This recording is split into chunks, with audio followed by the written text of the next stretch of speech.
سلام تقدیم میکنم خدمت دوستای مهربانم. انشالله که جور صحت و سلامت باشین. دوستکای مهربانم، ما امروز میخوایم که براتان یک روت خانگی آماده کنم.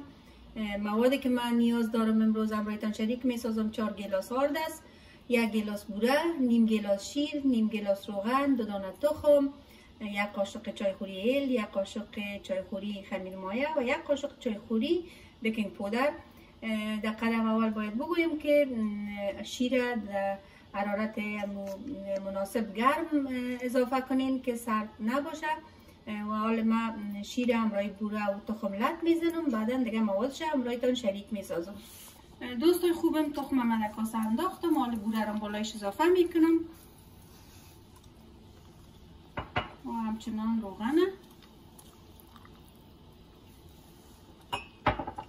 با شیر،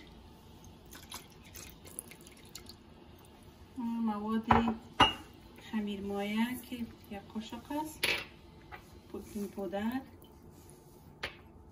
و ایل. حالا دوستایم ایره اگر کدام ماشین داشتین که مکسر باشه همراهش لط بزنین، خب بسیار خوبش میاد. در غیر از اگر نداشتین میتونین که با 1 قاشق ایره خوب لط بزنین تا اندازه که مواد شکل کریم بخواد بگیره.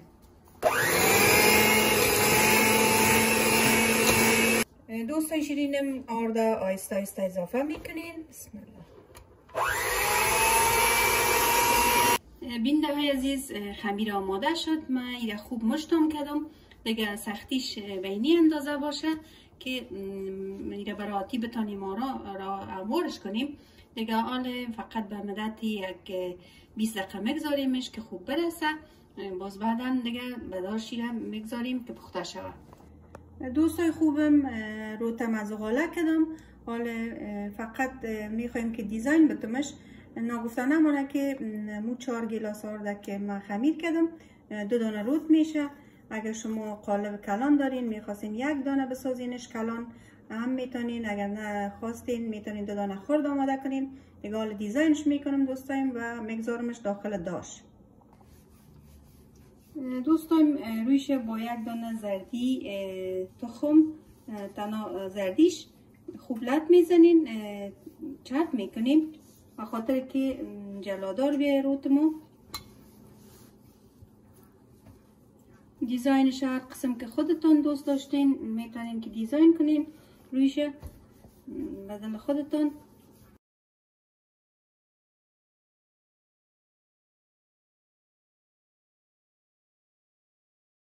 دوستکای نازنینم، داشت ما یک 10 دقیقه پیش روشن کردیم دیگه. اینا روتام آماده ساختم، در رویش 3 دانه انداختیم. اگر شما خواسته باشین میتونین خوش فرتین، هر دوش لذیذ میه دیگه. بر مدت 20 دقیقه مگذارینش. اگر احیانا کمک رویش سرخ نشه بود باز یک 5 دقیقه دیگه هم در غیر از اون 20 دقیقه کفایت میکنه، خبرگیرایش میباشیم. بینده های عزیز و دوستای مهربانم، این هم روتی که خانگی ما آماده کردم. خدا کنه که خوشتان آماده باشه. طریقی آماده کردنشان هم بسیار ساده است، شما هم آماده کنین. اگر آماده کردین عکسایش بگیرین، در صفحه اینستاگرام هم که لینکش در دسکریپشن است با ما شریک بسازین. همچنان نظریاتتان با ما شریک بسازین. دوستای خوبم، سابسکرایب، لایک و کامنت هم فراموش نکنین. از چینل ما حمایت کنین. باز هم تا برنامه آینده که من با یک ویدیو جدید در خدمتتان قرار میگیرم. شما را به خداوند بزرگ و لایزال مسپارم. شب و روزتان خوش. خدا نگهدار.